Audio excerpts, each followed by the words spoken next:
Hello everybody, welcome.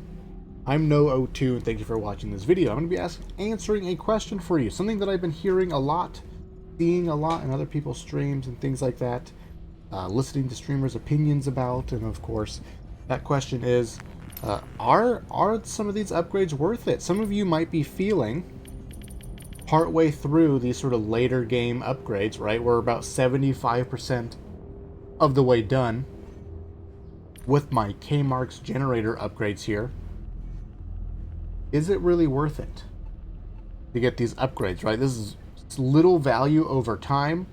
12 print resin, 12 0 CPUs, 18,000 credits, right? And it might feel kind of bad. So we're going to be answering the two questions here.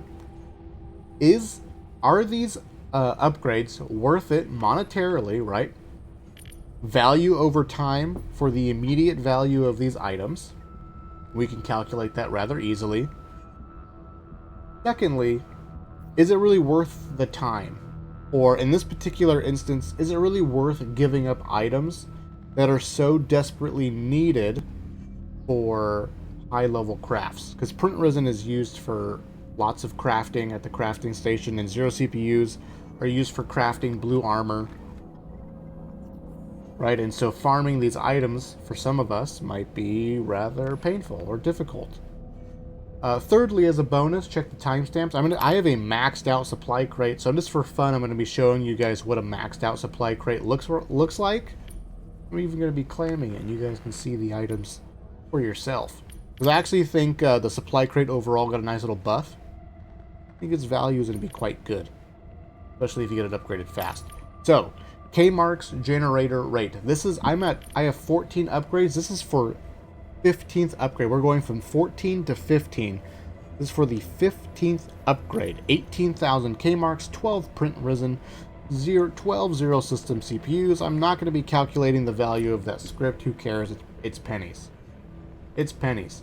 But if we were to sell 12 print resin, sell 12 0 CPUs, and add 18,000 K-Marks here, our total K-Mark price for upgrade 15 is 44,596 credits. Let's call it 44,600. Quite the investment. We gain 200 K-Marks per hour. Right? 200 per hour. So if we do some simple math, and we divide 44,000, maybe I can show you guys here. But if we divide, pretty simple, 44,600 by 200 K-Marks per hour, we get 223. 223 hours for us to break even with our 200 K-Marks per hour addition. That divided by 24 gives us 9.2 days, or 9.3 days essentially. So if we were to get this 15th upgrade, the monetary value that we would generate, we would break even at 9.3 days. 9.3 days we break even with our immediate cost to get this upgrade, which means that around 19 days, we would double our money. Around 18 days, we double our money. Now, of course, if your generator is getting full and you're letting K-Marks go to waste, essentially, obviously it adds to this timeline. But for the most part, if you're on top of it, 9 days to break even, 18 days to double our money. So in that very simple sense, is it worth getting some of these later upgrades? Technically, yes. But it depends on how much time is left in the season. Each season, from what Jaeger has said, is going to be about 3 months long. It's going to take us about the better half of a month to actually make a significant amount of money. Double our money to make 44,600 credits. So depending on how much time left in the season will probably determine whether or not you get this. If you're in the very last month of a season, this upgrade probably isn't worth it. An extra 44,000 credits, not really a big deal. Missing out though on high level crafts, missing out on having a solid economy of blue armor that you can craft over and over again versus an extra 44,600 credits, probably not worth it. I think I'd rather have a nice stream of armor. I think that the 12 Zero System CPUs, what's that, 4 blue armors? 3 or 4 blue armors? I can't remember how many they need for the craft. It doesn't really matter. For the most part though, if you're in the last month of it all, probably not that worth it. Probably not that worth it. The other way to look at it just in general, maybe you're at the very beginning, maybe you're just beginning month 2 and you get here. Is it worth it? Probably. Credits wise, probably. You're going to be generating, I don't know exactly what the math plays out to be, but you'll be generating, right, every 9 days an extra 44,600 credits. So a couple extra 100,000 K marks over the course of a couple of months there. Kind of cool, something significant, right? But again, time invested to get these resources, I have to leave that up to you, right? The second half of this question is time invested for these resources, as well as the value that you put on having blue armor or print risen for crafts. That question I can't really answer for you, but I just wanted to give you the idea of, like, at what point do you just not value the K marks anymore and value having the things, the resources that you have to randomly find in raid. Just something to think about.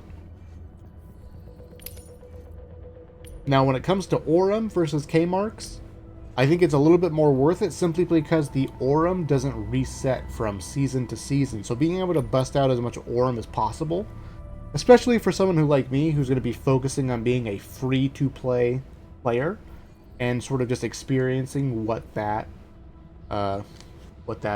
feels like for the sake of science. I think the Aurum upgrades are going to be way more important so that we can slowly generate over time.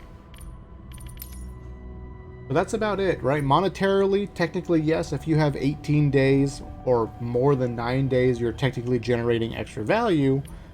But even if it's 10 days or 11 days, we've generated an extra 400 K marks. Definitely not worth losing these crafting materials, right? So you need significant amount of time in order for these K marks values to really get significant so that you can keep buying weapons and things like that. Let me know what you think about these upgrades, these late game upgrades, just sort of in general. Just some food for thought as far as, is it worth it monetarily? Yes, if you have lots of time. Is it worth it giving up the crafting materials or time invested in finding these things? Sort of up to you. Everyone's perception is going to be different about that, right? Because some of you might be swimming in print resin but struggling for 0 CPUs, right? I'm the opposite.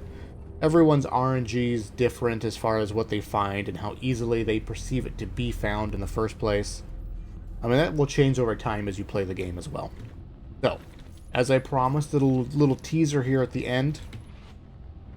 Level 8 supply crate, max level supply crate. Here it is. Notice there's no gray armor, gray helmet, or gray weapons. We are minimum, right? Green weapons, right? Minimum. The Scarab, the Bulldog, and the Scrapper, right? The tier 1 weapons for each of the factions. We then have access to the tier 2 weapons, the ICA, Guarantee, the Manticore, and the Maelstrom.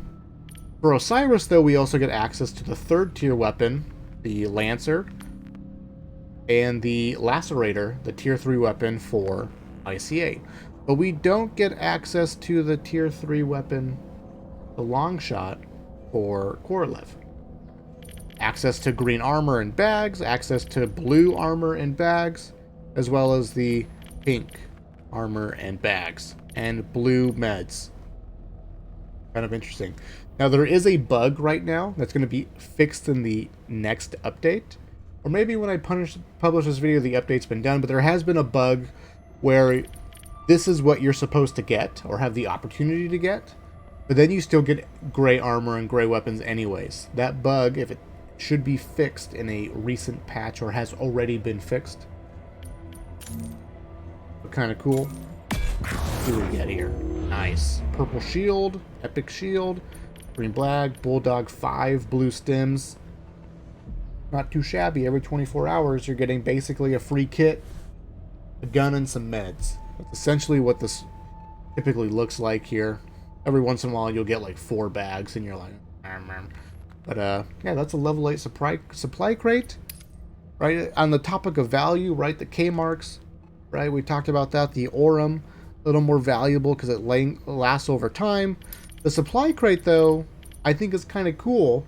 I think it's a little more abstract as how we value the supply crate, because we're getting gear that we can craft, and so we're sort of evaluating how hard is it to get the items that we need to craft it, and everyone's perception of that's going to be different because everyone's RNG as far as finding them is going to be different. And oh man, I need to get to the starport so I can farm print resin, but I always die when I get there, and everyone's experience as far as getting those items is going to be different. So if you really want the high level gear but you struggle to get the crafting items, then the supply crate might be a little more appealing, things like that.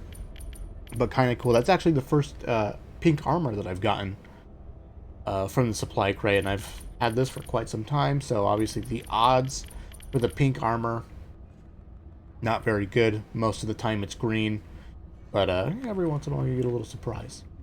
Thank you guys for watching. I appreciate it. Let me know what you think about this idea of the monetary value over time versus the immediate expense of it all, as well as the concept of finding the items and valuing that RNG spent and time spent to find those items, things like that. It's kind of an interesting topic. Let me know what you think. Appreciate your time and for watching, and I'll see you in the future.